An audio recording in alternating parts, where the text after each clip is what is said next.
कर्ता नमो नमः। श्री सद्गुरुनाथं नमो नमः। अनुग्रहकर्ता नमो नमः।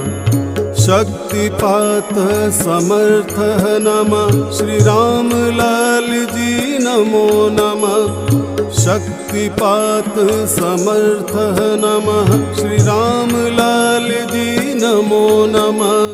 ओम श्री गंगाई नाथाय नमः। सभी गुरु भाई एवं गुरु बहनों को नमस्कार। आज की इस वीडियो में सद्गुरुदेव श्री रामलाल जी सियाग के श्री चरणों में समर्पित करते हुए उन आनंद मूर्ति के जीवन परिचय की अलग अलग कड़ियों का संकलन करने का प्रयास किया है। आशा है कि आपको यह पसंद आए। वीडियो को पूरा अंत तक देखें और वीडियो पसंद आए तो लाइक और सब्सक्राइब कीजिए। प्रवृत्ति मार्गी संत सद्गुरुदेव श्री रामलाल जी सियाग का जन्म भारत के राजस्थान राज्य में बीकानेर जिले के पलाना गाँव में 24 नवंबर 1926 को हुआ। सद्गुरुदेव जब मात्र 3 वर्ष के थे तब उनके पिता का देहांत हो गया। उनकी माताजी ने उनका लालन पालन बहुत ही कष्टप्रद स्थितियों में किया। आर्थिक परेशानियों के कारण स्कूल की पढ़ाई समाप्त करते ही सद्गुरुदेव को नौकरी करनी पड़ी। सन 1955 में उन्हें उत्तर भारतीय रेलवे में क्लर्क की नौकरी मिल गई। उनको विवाह से 1 पुत्री एवं 4 पुत्र हुए। 1968 में सद्गुरुदेव को अकारण ही मृत्यु का भय सताने लगा। उनके एक मित्र ने इससे बचने के लिए उन्हें गायत्री मंत्र जपने की सलाह दी।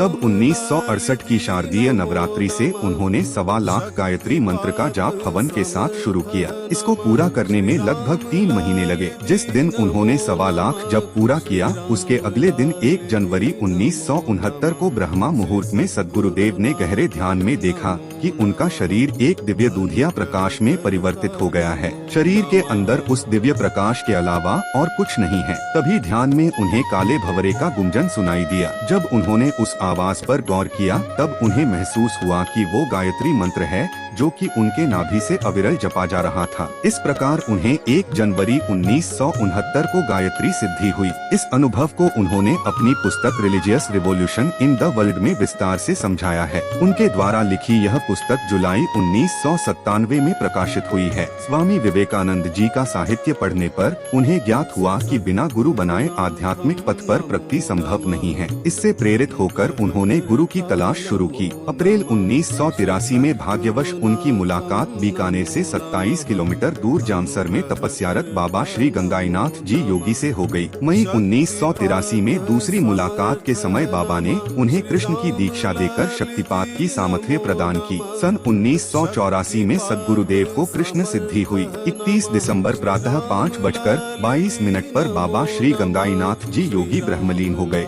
इसी दौरान ध्यान के समय उनके गुरु श्री गंगाईनाथ जी ने उन्हें गुरुपद का भार सौंपते हुए विश्व भर में सिद्ध योग का प्रचार करने का आदेश दिया। इस कारण सद्गुरुदेव ने 30 जून 1986 को अपनी नौकरी से 7 वर्ष पूर्व स्वैच्छिक सेवानिवृत्ति लेकर सार्वजनिक शक्तिपात दीक्षा कार्यक्रमों द्वारा सिद्ध योग का निःशुल्क प्रचार कार्य जन कल्याणार्थ शुरू किया। आरंभ में यह शक्तिपात दीक्षा कार्यक्रम भारत के बीकानेर और जोधपुर शहर में आयोजित हुए। सद्गुरुदेव को गायत्री सिद्धि द्वारा निर्गुण निराकार एवं कृष्ण सिद्धि द्वारा सगुण साकार भगवान के दर्शन हुए। इन दोनों सिद्धियों के होने के कारण सद्गुरुदेव की तस्वीर का ध्यान करने पर साधकों को ध्यान के दौरान स्वतः यौगिक क्रियाएं होती हैं। महर्षि पतंजलि द्वारा लिखित पतंजलि योग सूत्र में 24वें से लेकर 29वें सूत्र में ऋषि ने यह स्पष्ट कहा है कि मंत्र जाप के बिना कोई योग सिद्धि नहीं हो सकती। इसी क्रम में सद्गुरुदेव संजीवनी मंत्र द्वारा शक्तिपात दीक्षा देकर साधक की कुंडलिनी जागृत करते हैं। इस मंत्र के जपने एवं ध्यान करने से साधक के त्रिविध ताप शांत हो जाते हैं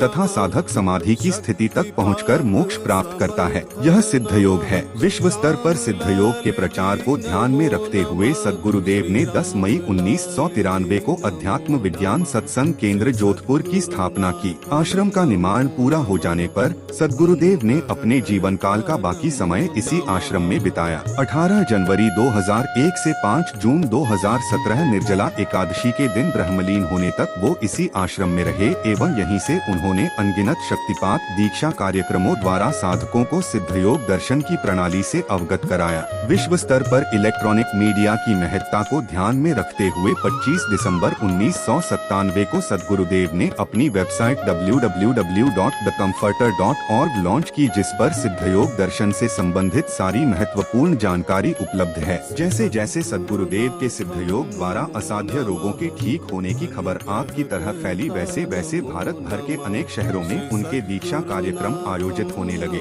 इसी क्रम में सद्गुरुदेव एक बार इजराइल एवं 3 बार अमेरिका की विदेश यात्रा पर भी गए। सद्गुरुदेव का मिशन मानव मात्र का दिव्य रूपांतरण करना है। सद्गुरुदेव ने इस संबंध में कहा है कि मानवता में सतोगुण का उत्थान एवं तमोगुण का पतन करने संसार में अकेला ही निकल पड़ा हूँ। मुझ पर किसी भी जाति विशेष, धर्म विशेष तथा देश विशेष का एकाधिकार नहीं है। अध्यात्म विज्ञान सत्संग केंद्र ABS के भारत के राजस्थान राज्य में जोधपुर स्थित एक ट्रस्ट है, जो भारत के आध्यात्मिक विज्ञान की समझ को बढ़ावा देने और प्रचार प्रसार करने और सिद्ध योग की व्यावहारिक अभिव्यक्ति के माध्यम से इसे भौतिक विज्ञान के साथ एकीकृत करने में मदद करने के लिए समर्पित है, अर्थात दुनिया भर में मानव जीवन का दिव्य परिवर्तन। ABS का मिशन प्राचीन ऋषि दादा गुरु मत्स्येंद्र नाथ द्वारा प्रतिपादित योग के दर्शन पर आधारित है और बाद में कई हजार साल पहले ऋषि पतंजलि ने योग सूत्र नामक ग्रंथ में इसे संहिताबद्ध किया था। योग को वैदिक साहित्य के विशाल समूह का एक अभिन्न उपकरण माना जाता है,